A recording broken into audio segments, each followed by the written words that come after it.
सत श्री अकाल जी, this is your Hitesh सूद। आज हमारे साथ हैं एक बहुत अच्छी पर्सनैलिटी जिनको लोग जानते हैं as a fitness model, as a reality show में जा चुके हैं सर। इसके अलावा पर्सनल ट्रेनर भी हैं। उनका नाम है साहिल ठाकुर। साहिल जी, क्या हाल चाल है आपका? साहिल जी, कंफर्टेबल पंजाबी चो या हिंदी चो? ਮਰਜ਼ੀ ਲੈਂਗੁਏਜ ਚ ਆ ਜਾਓ, ਆਪਾਂ ਉਸੇ ਚ ਗੱਲ ਕਰ ਲੈਂਦੇ ਆ। ਫਿਰ ਆਪਾਂ ਪੰਜਾਬੀ ਦੀ ਗੱਲ ਕਰਦੇ ਕਿਉਂਕਿ ਆਪਾਂ ਪੰਜਾਬੀ ਆ ਦੋਨੋਂ, ਤੇ ਆਪਾਂ ਪੰਜਾਬੀ 'ਚ ਹੀ ਗੱਲ ਕਰਦੇ ਹਾਂ। ਹਾਂਜੀ ਹਾਂਜੀ ਸਰ। ਸਾਹਿਲ ਜੀ, ਮੈਂ ਤੁਹਾਡੇ ਬਾਰੇ ਥੋੜੀ ਜਿਹੀ ਸਟੱਡੀ ਕੀਤੀ ਸੀਗੀ। ਤੁਹਾਡੀ ਜਿਹੜਾ ਤੁਸੀਂ ਇਸ ਵੇਲੇ 22 ਇਅਰਸ ਦੇ ਤੇ ਤੁਸੀਂ ਬਹੁਤ ਚੀਜ਼ਾਂ ਅਚੀਵ ਕੀਤੀਆਂ ਕਿ 22 ਸਾਲ ਦੀ ਉਮਰ ਦੇ ਵਿੱਚ ਲੋਕਾਂ ਤੋਂ ਇੰਨੀਆਂ ਜ਼ਿਆਦਾ ਚੀਜ਼ਾਂ ਅਚੀਵ ਕਰਨੀਆਂ ਬੜੀਆਂ ਮੁਸ਼ਕਿਲ ਹੁੰਦੀਆਂ ਨੇ। ਕਿ ਵੈਸੇ ਮੈਂ ਤੁਹਾਡੇ ਪੁੱਛਣਾ ਚਾਹਾਂਗਾ, ਤੁਹਾਡਾ ਚਾਈਲਡਹੁੱਡ ਕਿਵੇਂ ਦਾ ਲੰਘਿਆ? ਤੁਸੀਂ ਕਿਵੇਂ ਸਟਰਗਲ ਕੀਤਾ ਲਾਈਫ ਦੇ ਵਿੱਚ? ਕਿਵੇਂ ਕਿਵੇਂ ਤੁਸੀਂ ਅਚੀਵ ਕੀਤੀਆਂ ਚੀਜ਼ਾਂ? ਕੁਝ ਆਪਣੇ ਪਹਿਲਾਂ ਚਾਈਲਡਹੁੱਡ ਬਾਰੇ ਦੱਸੋਗੇ ਥੋੜਾ ਜਿਹਾ?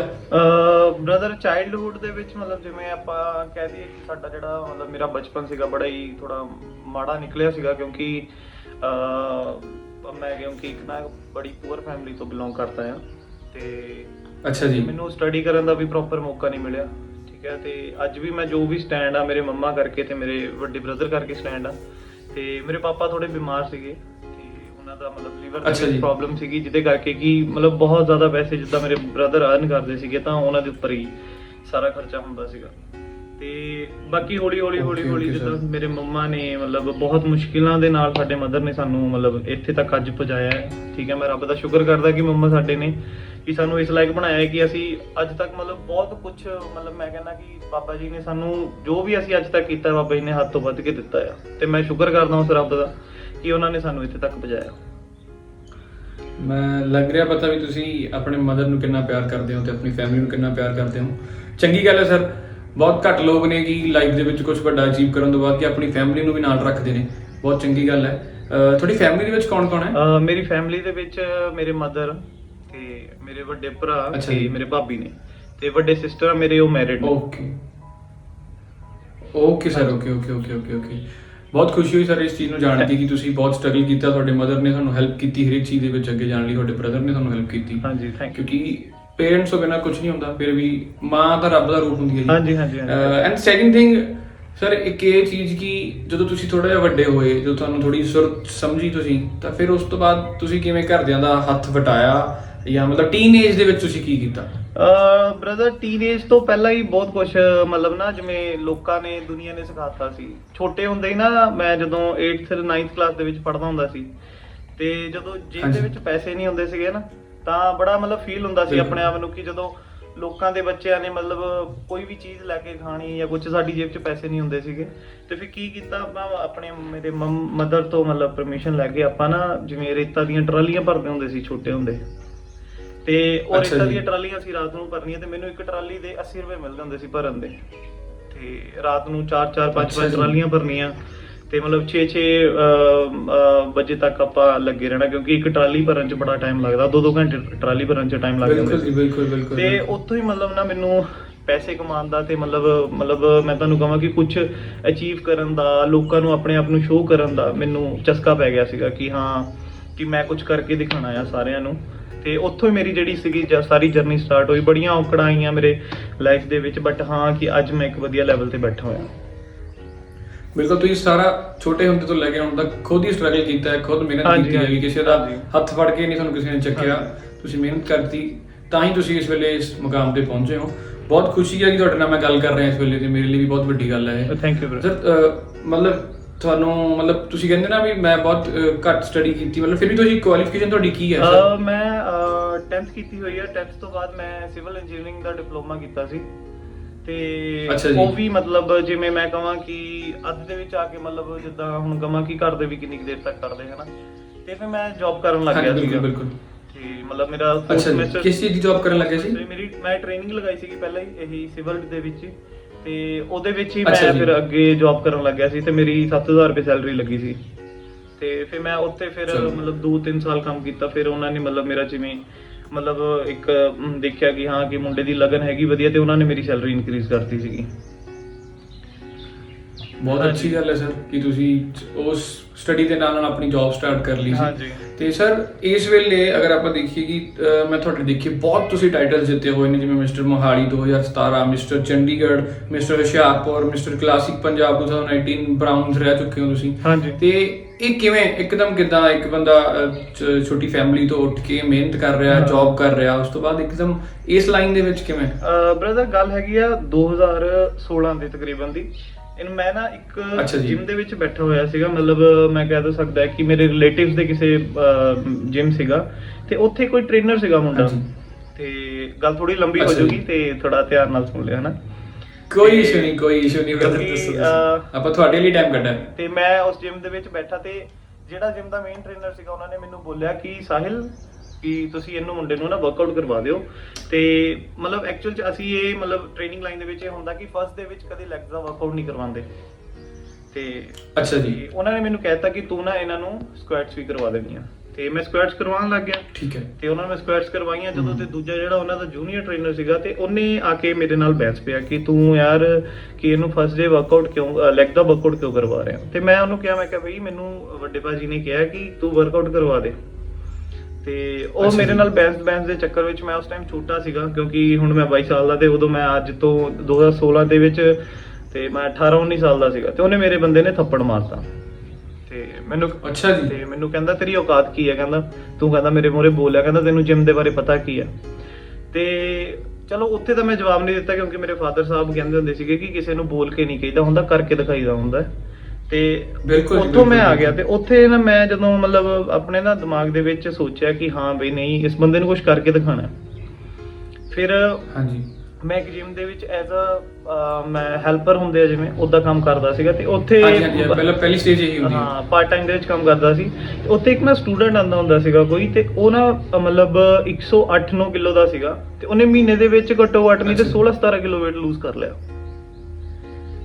Because of you? ਨਹੀਂ, ਮੇਰੇ ਕਾਰਨ ਨਹੀਂ, ਉਦਾਂ। ਤੇ ਉਹਨੇ weight lose ਕੀਤਾ, ਤੇ ਮੈਂ ਬੜਾ ਇੰਪ੍ਰੈਸ ਹੋਇਆ ਉਹਦੇ ਤੋਂ। ਮੈਂ ਉਹਨੂੰ ਮਤਲਬ ਪੁੱਛਿਆ ਕਿ ਭਾਜੀ ਤੁਸੀਂ ਮਤਲਬ ਕਿਵੇਂ ਕੀਤਾ ਜਾਂ ਕੁਝ ਵੀ ਹੈ। ਤੇ ਜਿਹੜੇ ਮੇਰੇ ਇਸ ਟਾਈਮ ਤੇ ਮਤਲਬ ਮੇਰੇ 2018-19 ਤੱਕ ਕੋਚ ਰਹਿ ਚੁੱਕੇ ਨੇ ਜਿਮ ਦੇ, ਬੋਡੀ ਬਿਲਡਿੰਗ ਦੇ ਰਿਲੇਟਡ, ਜਿਨ੍ਹਾਂ ਨੇ ਮੈਨੂੰ ਇੱਥੇ ਤੱਕ ਪਹੁੰਚਾਇਆ, ਸਨੀ ਬੱਤਰਾ ਭਾਜੀ ਲੁਧਿਆਣੇ ਤੋਂ ਨੇ ਉਹ। ਤੇ ਅੱਛਾ ਜੀ, ਮੈਂ ਸੁਣਿਆ, ਨਾਮ ਸੁਣਿਆ ਹੋਇਆ ਜੀ ਉਹਨਾਂ ਦਾ। ਤੇ ਉਹਨਾਂ ਨਾਲ ਵੀ ਮਿਲਵਾਇਆ ਉਹਨਾਂ ਨੇ ਮੈਨੂੰ ਲੁਧਿਆਣੇ। ਤੇ ਉਹਨਾਂ ਨੇ ਮੈਨੂੰ ਦੇਖਿਆ, ਉਹ ਕਹਿੰਦੇ ਯਾਰ ਤੇਰੀ ਤਾਂ ਏਜ ਬੜੀ ਘੱਟ ਆ। ਤੇ ਮੈਂ ਕਿਹਾ ਭਾਜੀ ਏਜ ਘੱਟ ਆ ਪਰ ਨਾ ਮੈਂ ਡੈਡੀਕੇਟਡ ਬਹੁਤ ਹਾਂ, ਤੇ ਮੈਂ ਨਾ ਕੁਝ ਕਰਨਾ। ਮੈਂ ਕਿਹਾ ਮੈਂ 2016 ਦੇ ਵਿੱਚ ਲਾਸਟ ਦੇ ਵਿੱਚ ਮੈਂ ਕਿਹਾ ਮੈਂ ਕੰਪੀਟੀਸ਼ਨ ਕਰਨਾ ਬੋਡੀ ਬਿਲਡਿੰਗ ਦਾ। ਤੇ ਉਹ ਕਹਿੰਦੇ ਹਾਂ ਚਲ ਠੀਕ ਹੈ ਕੋਈ ਬਾਤ ਨਹੀਂ।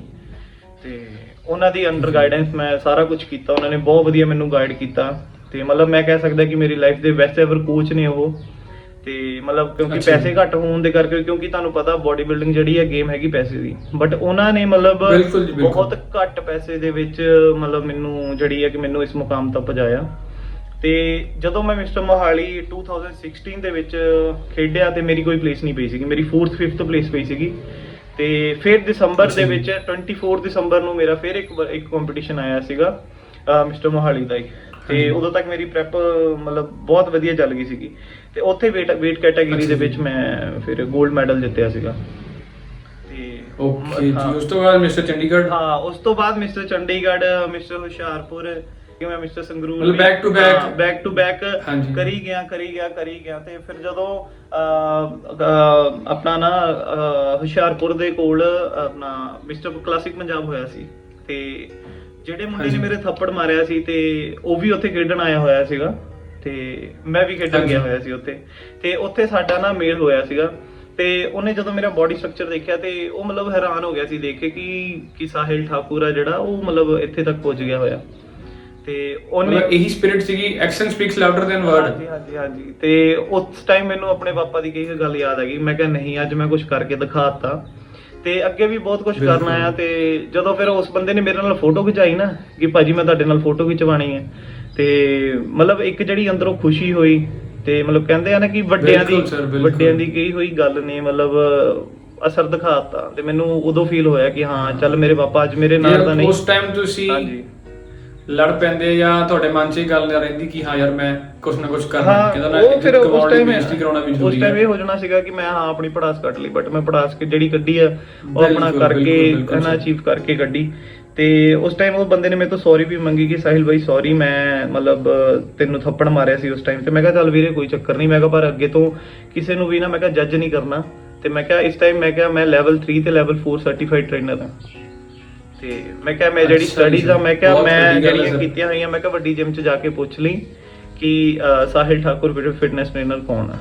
ਤੇ ਮੈਂ ਕਿਹਾ ਇਹ ਮੈਂ ਤੈਨੂੰ ਵੀ ਇਹ ਐਟੀਟਿਊਡ ਗਾਇ ਨਹੀਂ ਕਹਿ ਰਿਹਾ, ਮੈਂ ਤੈਨੂੰ ਸਿਰਫ ਇਹ ਦੱਸ ਰਿਹਾ ਕਿ ਵੀਰੇ ਕਿਸੇ ਨੂੰ ਵੀ ਕਦੇ ਵੀ ਮੈਂ ਕਿਹਾ ਮਤਲਬ ਜੱਜ ਨਹੀਂ ਕਰੀਦਾ ਹੁੰਦਾ। ਤੇ ਉਸ ਬੰਦੇ ਨੇ ਬੜਾ ਫੀਲ ਕੀਤਾ ਉਸ ਚੀਜ਼ ਨੂੰ ਤੇ ਕਹਿੰਦਾ ਬਾਈ ਸੌਰੀ ਯਾਰ। ਤੇ ਇੱਕ ਉਸ ਤੋਂ ਬਾਅਦ ਮੈਂ ਇੱਕ ਚੀਜ਼ ਹੋਰ ਦੇਖੀ, ਤੁਸੀਂ ਪੀਡੀਸੀ ਮਿਸਟਰ ਪੰਜਾਬ ਵੀ ਗਏ ਸੀ, ਫਾਈਨਲਿਸਟ ਰਹਿ ਚੁੱਕੇ ਹੋ ਤੁਸੀਂ। ਹਾਂਜੀ ਹਾਂਜੀ ਹਾਂਜੀ ਬ੍ਰਦਰ। ਉਹਦੇ ਵਿੱਚ ਵੀ ਮੈਂ ਤੁਹਾਡੀ ਇੱਕ ਜਰਨੀ ਦੇਖੀ ਸੀ ਕਿ ਤੁਸੀਂ ਡੇਂਜਰ ਜ਼ੋਨ 'ਚ ਗਏ, ਫਿਰ ਡੇਂਜਰ ਜ਼ੋਨ ਤੋਂ ਨਿਕਲ ਕੇ ਫਿਰ ਫਾਈਨਲ 'ਚ ਪਹੁੰਚ ਗਏ। ਹਾਂ ਮੈਂ ਜਦੋਂ ਸ਼ੋਅ ਦੇ ਵਿੱਚ ਗਿਆ ਤੇ ਨਾ ਐਕਚੁਅਲ ਦੇ ਵਿੱਚ ਨਾਰਮਲੀ ਮੈਂ ਜਿਮ ਦੇ ਵਿੱਚ ਹੀ ਸੀਗਾ ਤੇ ਮੇਰੇ ਕੋਈ ਕਲਾਇੰਟ ਆਉਂਦੇ ਸੀਗੇ ਮੇਰੇ ਕੋਲ, ਪੀਟੀ ਦੇ ਕਲਾਇੰਟ ਸੀਗੇ। ਹਾਂਜੀ। ਤੇ ਉਹਨਾਂ ਨੇ ਮੈਨੂੰ ਕਿਹਾ ਕਿ सर एक ना ऐसे ऐसे शो हो रहा है तो पीटीसी पंजाबी भी आपने सुना होगा। मैं क्या हाँ भाई सुना है। कहता आप वो करो। तो मैं कहा यार मैं तो बॉडी बिल्डिंग लाइन का हूँ, मुझे उसमें इतना नॉलेज भी नहीं है या कुछ भी नहीं है। तो कहता कि नहीं आप ना करो। मैं कहा चलो ठीक है। ਤੇ ਮੈਂ ਜਦੋਂ ਆਡੀਸ਼ਨ ਦੇਣ ਗਿਆ ਮੈਂ ਉੱਥੇ ਮੁੰਡੇ ਦੇਖੇ ਸਾਡੇ ਲਾਂਡਰਾ ਕਾਲਜ ਹੋਏ ਸੀਗੇ ਸੀਜੀਸੀ। ਅੱਛਾ ਜੀ। ਉੱਥੇ ਜਦੋਂ ਦੇਖਿਆ ਮੁੰਡੇ ਯਾਰ ਮਤਲਬ ਕਾਫੀ ਲੰਬੇ ਚੌੜੇ ਮੁੰਡੇ, ਮਤਲਬ ਵਧੀਆ ਮੁੰਡੇ, ਵਧੀਆ ਪਰਸਨੈਲਿਟੀ ਦੇ। ਮੈਂ ਕਿਹਾ ਯਾਰ ਆਪਣੀ ਦਾਲ ਨਹੀਂ ਗਲਣੀ ਉਰੇ। ਤੇ ਮੈਂ ਜਦੋਂ ਫਿਰ ਗਿਆ ਉਸ ਟਾਈਮ ਤੁਸੀਂ ਆਪਣੇ ਆਪ ਨੂੰ ਅੰਡਰ ਐਸਟੀਮੇਟ ਕਰਦੇ ਮੈਂ ਆਪਣੇ ਆਪ ਨੂੰ ਅੰਡਰ ਐਸਟੀਮੇਟ ਕਿਉਂਕਿ ਯਾਰ ਉੱਥੇ ਮੁੰਡੇ ਬਹੁਤ ਵਧੀਆ ਸੀਗੇ, ਮਤਲਬ ਵਧੀਆ ਪਰਸਨੈਲਿਟੀ ਸੀ, ਉਹਨਾਂ ਨੇ ਵਧੀਆ ਡਰੈਸ ਅਪ ਕੀਤਾ ਹੋਇਆ। ਮੈਂ ਨਾਰਮਲ ਆਪਣੀ ਸ਼ਰਟ ਪੈਂਟ ਪਾ ਕੇ ਗਿਆ ਹੋਇਆ, ਮੈਨੂੰ ਪਤਾ ਵੀ ਨਹੀਂ ਕਿ ਕੀ ਡਰੈਸਿੰਗ ਕੋਡਸ ਕੀ ਹੁੰਦੇ ਨੇ ਜਾਂ ਕੀ ਚਾਹੀਦਾ ਹੈ ਹਨਾ। ਕਿਉਂਕਿ ਹੁਣ ਮੈਂ ਇੱਕ ਉਸ ਟਾਰਗੇਟ ਨੂੰ ਅਚੀਵ ਕਰਕੇ ਆਇਆ ਤੇ ਹੁਣ ਮੈਨੂੰ ਪਤਾ ਹੈ ਕਿ ਮੈਂ ਯਾਰ ਭੰਗੜਾ ਜ਼ਰੂਰੀ ਹੈ, ਪੰਜਾਬੀ ਕਲਚਰ ਦੀ ਨੌਲੇਜ ਜ਼ਰੂਰੀ ਹੈ ਹਨਾ, ਸਭ ਕੁਝ ਉਹਦੇ 'ਚ ਚਾਹੀਦਾ, ਪਰਸਨੈਲਿਟੀ ਮੈਟਰ ਕਰਦੀ ਹੈ, ਠੀਕ ਹੈ, ਰੈਂਪ ਵਾਕ ਮੈਟਰ ਕਰਦਾ। ਤੇ ਜਦੋਂ ਉੱਥੇ ਫਿਰ ਗਏ ਤਾਂ ਜਿਹੜਾ ਚੰਡੀਗੜ੍ਹ ਆਡੀਸ਼ਨ ਤੋਂ ਪਹਿਲਾਂ ਪ੍ਰੀ ਆਡੀਸ਼ਨ ਹੁੰਦਾ ਤੇ ਉੱਥੇ ਉਹਨਾਂ ਨੇ ਮਤਲਬ ਮੈਨੂੰ ਸਿਰਫ ਮੈਂ ਕਹਾਂ ਕਿ ਇੱਕ ਮੈਂ ਤਾਂ ਕਨਫਿਊਜ਼ ਸੀਗਾ ਬਟ ਉਹਨਾਂ ਨੇ ਮੇਰੀ ਇੱਕ ਸਿਰਫ ਨਾ ਖੜੇ ਦੀ ਪਰਸਨੈਲਿਟੀ ਨੂੰ ਦੇਖ ਕੇ ਹੀ ਮੈਨੂੰ ਚੰਡੀਗੜ੍ਹ ਆਡੀਸ਼ਨ ਲਈ ਸਿਲੈਕਟ ਕੀਤਾ ਸੀ। ਤੇ ਬਹੁਤ ਵੱਡੀ ਅਚੀਵਮੈਂਟ ਹੈ, ਤੁਸੀਂ ਕੀ ਆਪਣੇ ਆਪ ਨੂੰ ਅੰਡਰ ਐਸਟੀਮੇਟ ਕਰ ਰਹੇ ਸੀ ਫਿਰ ਵੀ ਤੁਸੀਂ ਇੱਥੇ ਤੱਕ ਪਹੁੰਚ ਗਏ। ਤੇ ਉੱਥੇ ਮਤਲਬ ਤੁਹਾਡਾ ਟਾਈਟਲ ਕਿਹੜਾ ਰਿਹਾ ਸੀ? ਹਾਂਜੀ ਤੁਹਾਡਾ ਟਾਈਟਲ ਵੀ ਰਿਹਾ ਸੀ ਇੱਕ ਪੀਟੀਸੀ ਮਿਸਟਰ ਪੰਜਾਬ। ਹਾਂ ਮੇਰਾ ਫਾਈਨਲ ਦੇ ਵਿੱਚ ਟਾਈਟਲ ਰਿਹਾ ਸੀਗਾ ਸਾਊ ਗੱਭਰੂ ਦਾ। ਸਾਊ ਮਾ ਸਰ? ਹਾਂਜੀ। ਬਹੁਤ ਖੁਸ਼ੀ ਹੋਈ ਸਰ ਸੁਣ ਕੇ ਵੀ ਤੁਸੀਂ ਬਹੁਤ ਸਾਊ ਵੀ ਹੋ ਔਰ ਲੱਗ ਵੀ ਰਿਹਾ ਸਰ, ਤੁਹਾਡੀਆਂ ਗੱਲਾਂ ਤੋਂ ਸਰ ਲੱਗ ਵੀ ਰਿਹਾ। ਹਾਂਜੀ ਥੈਂਕ ਯੂ। ਤੇ ਇੱਕ ਚੀਜ਼ ਹੋਰ, ਉਸ ਤੋਂ ਬਾਅਦ ਤੁਸੀਂ ਸਬ ਕੰਟੀਨੈਂਟਲ ਕੀਤਾ ਸੀ 2019 ਦੇ ਵਿੱਚ, ਜਿਹੜਾ ਜ਼ੂਮ ਟੀਵੀ ਦੇ ਉੱਪਰ ਆਇਆ ਸੀ ਕੁਛ ਇਹਦਾ ਮਾਡਲਿੰਗ ਦਾ ਇਵੈਂਟ ਸੀ। ਹਾਂਜੀ ਹਾਂਜੀ। ਇੱਕਦਮ ਫਿਟਨੈਸ ਤੋਂ ਨਿਕਲ ਕੇ ਤੁਸੀਂ ਇੱਕਦਮ ਮਾਡਲਿੰਗ 'ਚ ਗਏ ਸਰ? ਹਾਂ ਮਤਲਬ ਪਤਾ ਨਹੀਂ ਹੁਣ ਬਾਬਾ ਜੀ ਦੀ ਕੀ ਮਰਜ਼ੀ ਹੈ ਨਾ, ਤੇ ਉਹਨਾਂ ਨੇ ਕਿੱਧਰੋਂ ਕਿੱਧਰ ਨੂੰ ਪਹੁੰਚਾਤਾ ਕਿਉਂਕਿ ਮੈਂ ਤਾਂ ਸਿਰਫ ਨਾਮ ਬਣਾਉਣਾ ਚਾਹੁੰਦਾ ਸੀ ਇੰਨਾ ਕੁ, ਤੇ ਉਹਨਾਂ ਨੇ ਬਹੁਤ ਵੱਡਾ ਜਿਹੜਾ ਕਿ ਇੱਕ ਨਾ ਮਤਲਬ ਨਾਮ ਬਣਾ ਕੇ ਅੱਗੇ ਰੱਖਤਾ ਕਿ ਬਈ ਚੱਕ ਐਸ਼ ਕਰ। ਤੇ ਜਦੋਂ ਮੈਂ ਸ਼ੋਅ ਕੀਤਾ ਉਸ ਤੋਂ ਬਾਅਦ ਵੀ ਮੇਰੀ ਫੋਲੋਇੰਗ, ਮੇਰੇ ਫੈਨਸ ਮਤਲਬ ਵਧੀਆ, ਮਤਲਬ ਲੋਕੀ ਜਿਹੜੇ ਮੈਨੂੰ ਫੋਲੋ ਕਰਨ ਲੱਗੇ, ਮੇਰੇ ਪਿੰਡ ਦੇ ਲੋਕ ਮਤਲਬ ਮੰਨਣ ਲੱਗੇ ਕਿ ਨਹੀਂ ਯਾਰ ਕੁਝ ਕੀਤਾ ਹੈ ਨਾ ਮੁੰਡੇ ਨੇ, ਤੇ ਮਤਲਬ ਬਹੁਤ ਜ਼ਿਆਦਾ ਪ੍ਰੇਜ਼ ਕਰਦੇ ਸੀ ਲੋਕ। ਤੇ ਤੁਹਾਡਾ ਸਰ ਪਿਸ਼ੋਕੜ ਤੁਹਾਡਾ ਹੋਮ ਟਾਊਨ ਕਿੱਥੇ ਹੈ ਵੈਸੇ? ਮੇਰਾ ਹੋਮ ਟਾਊਨ ਵੀਰੇ ਹੁਸ਼ਿਆਰਪੁਰ ਦੇ ਕੋਲ ਆ। ਹੁਸ਼ਿਆਰਪੁਰ ਮਿਰਜ਼ਾਪੁਰ ਪਿੰਡ ਆ ਮੇਰਾ, ਟਾਂਡਾ ਦੇ ਕੋਲ। ਇੱਕ ਚੀਜ਼ ਸਰ ਮੈਂ ਹੋਰ ਦੇਖੀ ਹੈ ਕਿ ਤੁਸੀਂ ਐਜ਼ ਅ ਫਿਟਨੈਸ ਮੈਂਟਰ ਵੀ ਕੰਮ ਕਰ ਰਹੇ ਹੋ ਪਿਛਲੇ 4 ਸਾਲ ਤੋਂ ਸਰਟੀਫਾਈਡ ਹੋ, ਤੇ ਤੁਸੀਂ ਆਲਮੋਸਟ ਮੋਰ ਦੈਨ 450 500 ਬੰਦਿਆਂ ਨੂੰ ਟ੍ਰੇਨ ਕਰ ਚੁੱਕੇ ਹੋ, ਪਰਸਨਲ ਟ੍ਰੇਨਿੰਗ ਦੇ ਚੁੱਕੇ ਹੋ ਤੇ ਫਿਟ ਕਰ ਚੁੱਕੇ ਹੋ। ਤੇ ਸਰ ਇਹ ਕਿੱਦਾਂ ਮਤਲਬ ਇੰਨਾ ਕੁਝ ਕਿੱਦਾਂ ਆਪਣੇ ਅੰਦਰ ਭਰ ਕੇ ਰੱਖਿਆ ਵੀ ਇੰਨਾ ਟੈਲੈਂਟ ਕਿੱਦਾਂ ਬੰਦੇ ਕੋਲ ਹੋ ਸਕਦਾ ਇੱਕ ਬੰਦੇ ਕੋਲ? ਮੈਂ ਕਹਾਂ ਕਿ ਇੱਕ ਸ਼ੁਰੂ ਤੋਂ ਹੀ ਨਾ ਕਿ ਮਤਲਬ ਮੈਂ ਡੈਡੀਕੇਟਡ ਸੀਗਾ ਆਪਣੇ ਕੰਮ ਲਈ। ਅੱਜ ਤੱਕ ਮੈਂ ਕੋਈ ਮੈਂ ਡਰਗ ਨਹੀਂ ਕੀਤਾ, ਕੋਈ ਮਤਲਬ ਨਸ਼ਾ ਅੱਜ ਤੱਕ ਨਹੀਂ ਕੀਤਾ, ਤੇ ਮਤਲਬ ਸ਼ੁਰੂ ਤੋਂ ਹੀ ਆਪਣੇ ਕੰਮ ਦੇ ਵਿੱਚ ਕੁੱਬੇ ਹੋਏ ਸੀਗੇ ਆਪਾਂ। ਤੇ ਮਤਲਬ ਮੈਂ ਇੰਨਾ ਕਿ ਜ਼ਿਆਦਾ ਮਤਲਬ ਮੈਨੂੰ ਚਾਹ ਚੜਦਾ ਸੀਗਾ ਜਦੋਂ ਨਾ ਮਤਲਬ ਕੋਈ ਬੰਦਾ ਮੇਰੇ ਕੋਲ ਆਂਦਾ ਸੀਗਾ, ਮੈਨੂੰ ਪੇ ਕਰਦਾ ਸੀਗਾ 10 to 15,000 ਮੈਂ ਪੇ ਕਰਵਾਉਣਾ ਹੈ ਕਿਸੇ ਵੀ ਕਲਾਇੰਟ ਤੋਂ, ਠੀਕ ਹੈ। ਉਹ ਬੰਦਾ ਅੱਗੇ ਪੇ ਵੀ ਕਰਦਾ, ਜੇ ਉਹਨੂੰ ਰਿਜ਼ਲਟ ਵੀ ਨਾ ਮਿਲੇ ਫਿਰ ਵੀ ਉਸ ਚੀਜ਼ ਦਾ ਕੋਈ ਫਾਇਦਾ ਨਹੀਂ ਹੈਗਾ, ਹੈਨਾ। ਤੇ ਉਹ ਬੰਦਾ ਜਦੋਂ ਪੇ ਕਰਦਾ ਸੀਗਾ ਮੈਨੂੰ ਹੁੰਦਾ ਸੀਗਾ ਕਿ ਯਾਰ ਉਸ ਤੋਂ ਜ਼ਿਆਦਾ ਕਾਹਲੀ ਮੈਨੂੰ ਹੁੰਦੀ ਸੀਗੀ ਕਿ ਯਾਰ ਇਸ ਬੰਦੇ ਨੂੰ ਪਤਲਾ ਕਰਨਾ ਹੈ, ਠੀਕ ਹੈ, ਕਿ ਪਤਲਾ ਕਰਕੇ 2 ਮਹੀਨੇ 3 ਮਹੀਨੇ ਦੇ ਅੰਦਰ ਮੈਨੂੰ ਪਤਲਾ ਕਰਕੇ ਇਹਦੀ ਪੀਟੀ ਤੋਂ ਇਹਨੂੰ ਮਤਲਬ ਇਹਦੀ ਪੀਟੀ ਦੀ ਜਗ੍ਹਾ ਕਿਸੇ ਹੋਰ ਕਲਾਇੰਟ ਨੂੰ ਲੈ ਕੇ ਆਉਣਾ। ਤੇ ਮਤਲਬ ਉਸੇ ਚੱਕਰ ਦੇ ਵਿੱਚ ਮੈਂ ਇੱਕ ਦਿਨ ਦੇ ਵਿੱਚ ਵੀ 18 19 ਕਲਾਇੰਟਸ ਨੂੰ ਜਿਹੜਾ ਸੀਗਾ ਟ੍ਰੇਨ ਕਰਦਾ ਹੁੰਦਾ ਸੀ। ਇੱਕ ਦਿਨ ਦੇ ਅੰਦਰ ਤੁਸੀਂ 18 19 ਕਲਾਇੰਟਸ ਨੂੰ ਪੀਟੀ ਦੇ ਦਿੰਦੇ ਸੀ? ਪੀਟੀ ਦੇ ਦਿੰਦਾ ਸੀਗਾ ਵਿਦਿਨ 8 to 9 ਹਾਰਸ ਦੇ ਵਿੱਚ। ਉਹ ਮੈਨੂੰ ਪਤਾ ਸੀਗਾ ਮੈਂ ਕਿਵੇਂ ਹੈਂਡਲ ਕਰਦਾ ਸੀ, ਕਿਸੇ ਨੂੰ 45 ਮਿੰਟ ਦਾ ਸੈਸ਼ਨ ਦੇਣਾ, ਕਿਸੇ ਨੂੰ 50 ਮਿੰਟ ਦਾ ਸੈਸ਼ਨ ਦੇਣਾ। ਉਹ ਮਤਲਬ ਸਾਰੀ ਐਡਜਸਟਮੈਂਟ ਕਰਕੇ ਮੈਂ ਆਪਣੀ ਡਾਈਟ ਵੀ ਭੁੱਲ ਜਾਂਦਾ ਸੀਗਾ ਕਈ ਵਾਰੀ, ਤਾਂ ਮੈਨੂੰ ਮਤਲਬ ਆਪਣਾ ਯਾਦ ਭੁੱਲ ਜਾਂਦਾ ਹੁੰਦਾ ਸੀਗਾ ਕਿ ਮੈਂ ਘਰੇ ਵੀ ਜਾਣਾ ਤੇ ਮਤਲਬ ਕਾਫੀ ਵਧੀਆ, ਮਤਲਬ ਮੈਨੂੰ ਉਸ ਚੀਜ਼ ਨੂੰ ਕਰਨ 'ਚ ਬਹੁਤ ਮਜ਼ਾ ਆਉਂਦਾ ਹੁੰਦਾ ਸੀਗਾ ਕਿਉਂਕਿ ਮੈਂ ਆਪਣੇ ਕੰਮ ਨੂੰ ਇੰਜੋਏ ਕਰਦਾ ਹੁੰਦਾ ਸੀ ਪੂਰਾ। ਓਵਰਆਲ ਸਰ ਤੁਸੀਂ ਆਲਰਾਊਂਡਰ ਹੋ ਹਾਂਜੀ, ਕਿ ਸਾਰੇ ਕੰਮ ਕਰ ਲੈਂਦੇ ਹੋ, ਇਹ ਵੀ ਖੇਲ ਵੀ ਲੈਂਦੀਆਂ ਗੇਮਾਂ ਤੇ ਆਪਣੇ ਉੱਪਰ ਵੀ ਟਾਈਮ ਦੇ ਲਿਆ, ਸਟਰਗਲ ਵੀ ਕੀਤਾ ਲਾਈਫ ਦੇ ਵਿੱਚ, ਛੋਟੇ ਘਰ ਤੋਂ ਵੱਡੇ ਘਰ 'ਚ ਵੀ ਆਏ, ਆਪਣੇ ਪੇਰੈਂਟਸ ਨੂੰ ਪ੍ਰਾਊਡ ਫੀਲ ਕਰਾਇਆ। ਹੁਣ ਸਰ ਅੱਗੇ ਫਿਊਚਰ ਦੇ ਵਿੱਚ ਕੀ ਪਲਾਨ ਨੇ? ਅਪਕਮਿੰਗ ਇਵੈਂਟਸ ਹੁਣ ਤੁਹਾਡੇ ਕਿਹੜੇ ਨੇ? ਤੁਸੀਂ ਇੰਨਾ ਕੁਝ ਅਚੀਵ ਕੀਤਾ ਆਉਣ ਵਾਲੇ ਟਾਈਮ ਦੇ ਵਿੱਚ, ਹੁਣ ਤੁਸੀਂ ਕਿਹੜੇ ਇਵੈਂਟਸ ਕਰਨੇ ਆ? ਹੁਣ ਬ੍ਰਦਰ ਮੇਰੀ ਆਹੀ ਕੋਸ਼ਿਸ਼ ਆ ਕਿ ਮੈਂ ਮਿਸਟਰ ਪੰਜਾਬ ਤੇ ਮਿਸਟਰ ਨਾਰਥ ਇੰਡੀਆ ਦਾ ਮਤਲਬ ਪ੍ਰੈਪ ਦੇ ਵਿੱਚ ਪਾਰਟਿਸਿਪੇਟ ਕਰਨਾ ਹੈ। ਹੋਪ ਸੋ ਮਤਲਬ ਮੈਂ ਸਕਸੈਸ ਹੋਵਾਂ ਤੇ ਗੋਲਡ ਲੈ ਕੇ ਆਵਾਂ। ਤੇ ਨਹੀਂ ਹੋਪ ਸੋ ਨਹੀਂ ਸਰ, ਮੈਂ ਵੀ ਪ੍ਰੇ ਕਰੂੰਗਾ, ਸਾਡੀ ਟੀਮ ਪ੍ਰੇ ਕਰੇਗੀ ਕਿ ਤੁਸੀਂ ਜਿੱਤੋ, ਤੁਹਾਡੇ ਚਾਹਣ ਵਾਲੇ ਸਾਰੇ ਪ੍ਰੇ ਕਰਨਗੇ ਕਿ ਤੁਸੀਂ ਲਾਈਫ ਦੇ ਵਿੱਚ ਹੋਰ ਚੀਜ਼ਾਂ ਨੂੰ ਅਚੀਵ ਕਰੋ, ਸਾਨੂੰ ਵੀ ਖੁਸ਼ੀ ਹੋਏਗੀ। ਰੱਬ ਕਰੇ ਆਪਾਂ ਦੁਬਾਰਾ ਤੁਹਾਨੂੰ ਤੁਸੀਂ ਹੋਰ ਬਹੁਤ ਵੱਡੇ ਬੰਦੇ ਬਣ ਜਾਓ ਤੇ ਤੁਹਾਨੂੰ ਦੁਬਾਰਾ ਮਿਲੀਏ, ਅਸੀਂ ਤੁਹਾਨੂੰ ਦੁਬਾਰਾ ਤੁਹਾਡਾ ਇੰਟਰਵਿਊ ਕਰੀਏ, ਤੁਹਾਡੀ ਪੋਡਕਾਸਟ, ਤੁਹਾਡੀ ਲਾਈਫ ਬਾਰੇ ਜਾਣੀਏ। ਲੋਕਾਂ ਨੂੰ ਪਤਾ ਚੱਲਣਾ ਚਾਹੀਦਾ ਕਿ ਇੱਕ ਬੰਦੇ ਨੇ ਛੋਟੇ ਜਿਹੇ ਜਗ੍ਹਾ ਤੋਂ ਉੱਠ ਕੇ ਕਿਵੇਂ ਸਟਰਗਲ ਕਰਕੇ ਆਹ ਜਗ੍ਹਾ ਆਪਣੇ ਆਪ ਨੂੰ ਅਚੀਵ ਕੀਤਾ ਹੈ, ਇਹ ਚੀਜ਼ ਸਾਰਾ ਕੁਝ। ਤੇ ਬਹੁਤ ਖੁਸ਼ੀ ਹੈ ਕਿ ਲੋਕ ਇਨਸਪਾਇਰ ਹੋਣਗੇ ਇਸ ਚੀਜ਼ ਤੋਂ ਕਿ ਆਪਾਂ ਅੱਗੇ ਮਿਲਦੇ ਰਹੀਏ। ਅਪਕਮਿੰਗ ਤੁਸੀਂ ਆਲਰੇਡੀ ਸਟਾਰ ਹੋ, ਤੁਸੀਂ ਅਪਕਮਿੰਗ ਬਹੁਤ ਵੱਡੇ ਬਲੌਕਬਸਟਰ ਸਟਾਰ ਬਣੋਗੇ ਆਉਣ ਵਾਲੇ ਟਾਈਮ ਦੇ ਵਿੱਚ। ਵਾਹਿਗੁਰੂ ਮਿਹਰ ਕਰੇ, ਸਾਰੇ ਤੁਹਾਡੇ ਲਈ ਪ੍ਰੇ ਕਰਾਂਗੇ ਅਸੀਂ ਜ਼ਰੂਰ। ਥੈਂਕ ਯੂ ਬ੍ਰਦਰ, ਮਿਹਨਤ ਕਰਦੇ ਰਹੋ ਤੇ ਐਵੇਂ ਹੀ ਚੀਜ਼ਾਂ ਨੂੰ ਅਚੀਵ ਕਰਦੇ ਰਹੋ ਤੇ ਆਪਣੀ ਫੈਮਿਲੀ ਨੂੰ, ਆਪਣੇ ਚਾਹਣ ਵਾਲਿਆਂ ਨੂੰ ਪ੍ਰਾਊਡ ਫੀਲ ਕਰਾਉਂਦੇ ਰਹੋ। ਸਰ ਥੈਂਕ ਯੂ ਸੋ ਮੱਚ ਕਿ ਤੁਸੀਂ ਸਾਡੇ ਲਈ ਟਾਈਮ ਕੱਢਿਆ ਇਸ ਚੀਜ਼ ਲਈ, ਤੁਹਾਡੀ ਲਾਈਫ ਬਾਰੇ ਲੋਕੀ ਜਾਣਨ। ਐਂਡ ਬਹੁਤ ਬਹੁਤ ਸ਼ੁਕਰੀਆ sir, thank you so much. Thank you brother, thank you.